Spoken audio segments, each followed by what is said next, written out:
Mummy mummy, मैं छुप गया, मुझे ढूंढो। उस रोज बंटी अपनी मम्मी के साथ छुपन छुपाई खेल रहा था, पर उसे इस बात का जरा भी अंदाजा नहीं था कि उसकी मम्मी को बाहर जॉन मैथ्यू के गुंडों ने पकड़ रखा था। दरअसल जॉन मैथ्यू शहर से आया हुआ एक बिजनेसमैन था जो धीरे धीरे पखेड़ा गांव को हथियाता जा रहा था। मम्मी आ जाओ, मैं छुप गया हूँ। मैंने तुझसे घर खाली करने को कहा था ना, पर तूने मेरी बात नहीं मानी। अब देख, तेरे इस घर को खाक में मिला दूंगा मैं।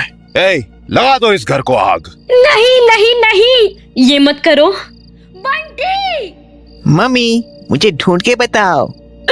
बंटी देखो, ऐसा मत करो, हम ये गांव छोड़ देंगे। मेरे बंटी को बाहर निकल जाने दो। ये बातें पहले सोचनी थी। अब ना तो घर रहेगा और ना ही बच्चा। बंटी, बंटी बेटा। ये मम्मी अभी तक क्यों नहीं आई? बाहर निकल कर देखूं क्या? अरे, ये घर में आग कैसे लग गई? मम्मी मम्मी, आप कहाँ हो? Mummy mummy mummy.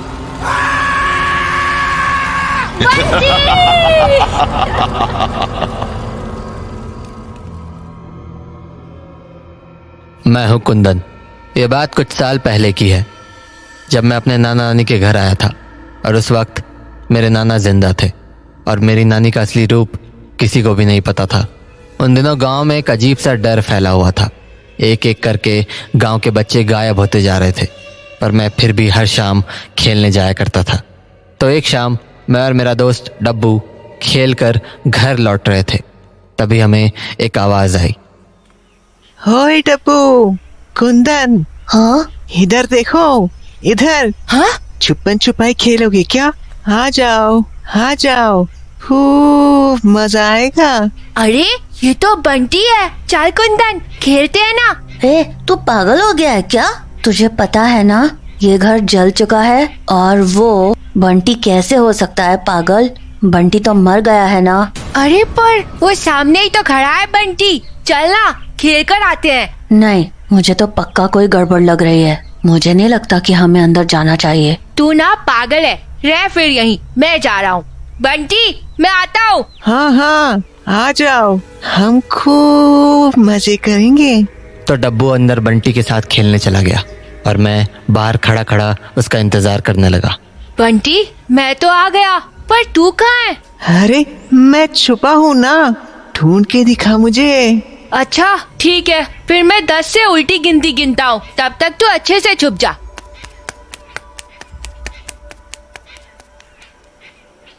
10, 9, 8, 7, 6, 5, 4, 3, 2, 1।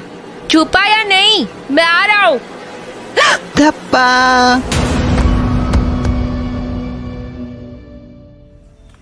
ये डब्बू कहाँ रह गया? इतनी देर से वो अंदर ही है और अब तो कोई आवाजें भी नहीं आ रही। क्या करूं? डब्बू, डब्बू। मुझे तो डर लग रहा है, रात भी होने वाली है। मैं काम करता हूँ, जाके नानी को बताता हूँ।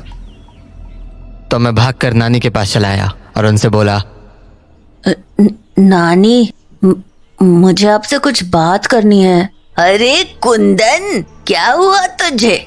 इतना डरा हुआ क्यों है? वो मैं डब्बू के साथ खेलने गया था ना, तो हम दोनों घर ही आ रहे थे, तो वो जला हुआ घर है ना, वहां से बंटी की आवाज आने लगी और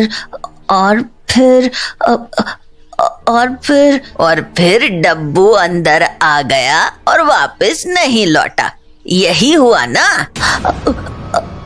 आपको कैसे पता? सब जानती हूँ मैं।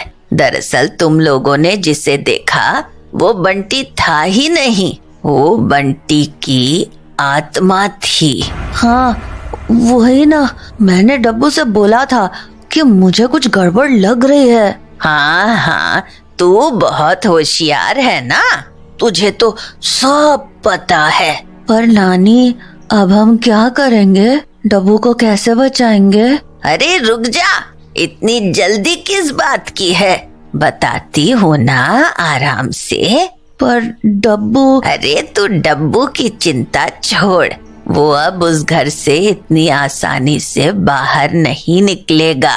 उसे वापस लाने की एक विधि है, उस विधि का इस्तेमाल करके ही तू डब्बू को वापस ला सकता है। विधि? क्या विधि? देख, बंटी एक आत्मा है और किसी इंसान या बच्चे की आत्मा तभी भटकती है जब तक उसका ठीक से दाह संस्कार नहीं किया जाता या फिर उसकी अस्थियों को विसर्जित नहीं किया जाता।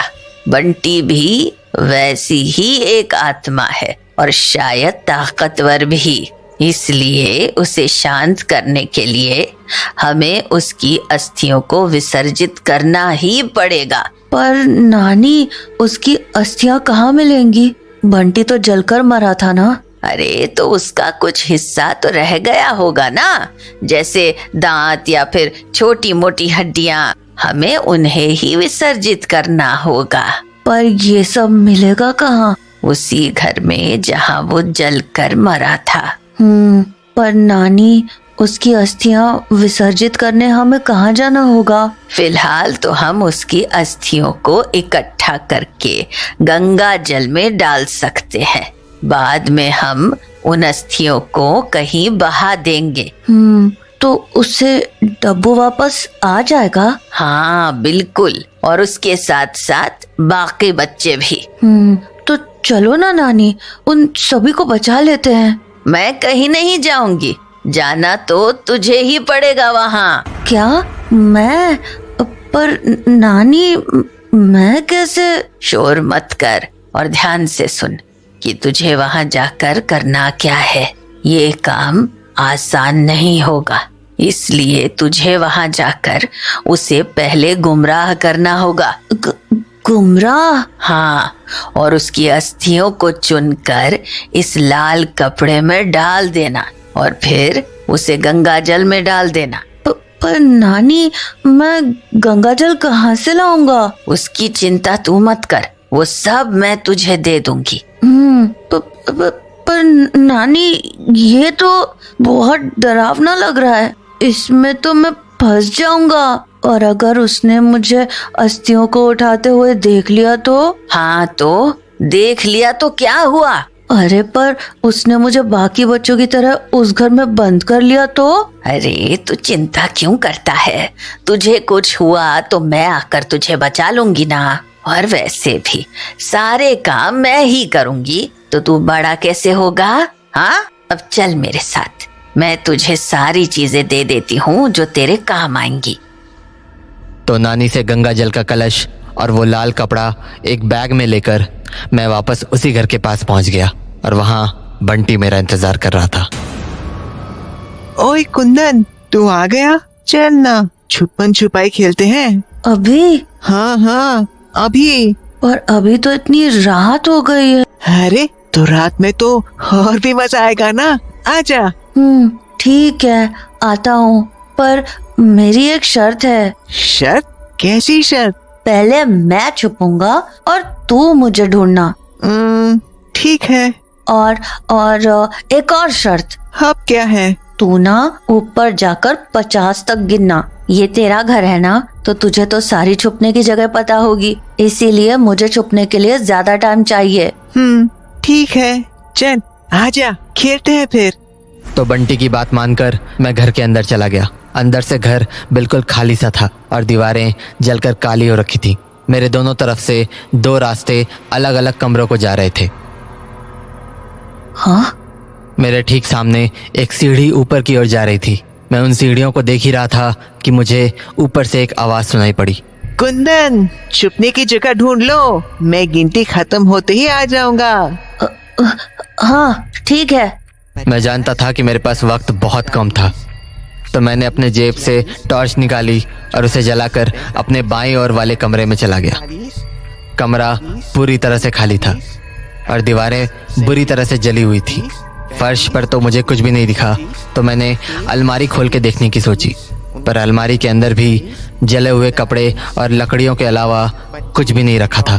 मेरी धड़कनें अब तेज होने लगी थी, तो मैं भागकर दूसरे कमरे की ओर गया। उस कमरे की हालत और भी बुरी थी। कमरे की सारी चीजें जली हुई थी और वहाँ एक पलंग भी रखा था। मैंने अपने आसपास देखा, पर मुझे कोई भी ऐसी जगह नहीं मिली जहाँ बंटी की अस्थियाँ मिल सके। तभी मैंने सोचा क्यों ना पलंग के नीचे भी देख लूं। पलंग के नीचे देखने पर मुझे वहाँ कुछ हड्डियाँ दिखी और एक दो दांत के टुकड़े।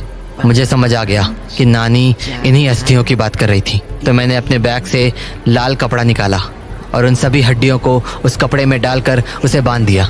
मैं उसे कलश में डालने ही वाला था कि कुंदन।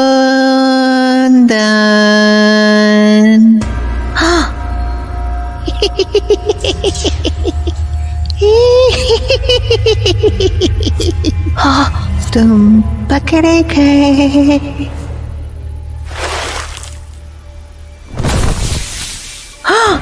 मुझे अपनी आंखों पर विश्वास नहीं हो रहा था।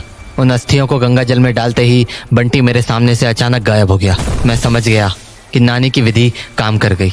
इसीलिए मैं डब्बू को ढूंढने भागकर ऊपर वाले कमरे में चला गया। ऊपर पहुंचकर मैंने देखा कि डब्बू के साथ बाकी बच्चे सब जमीन पर बेहोश पड़े थे। जब मैंने डब्बू को जगाया तो उसने बोला, कुंदन, तू यहाँ?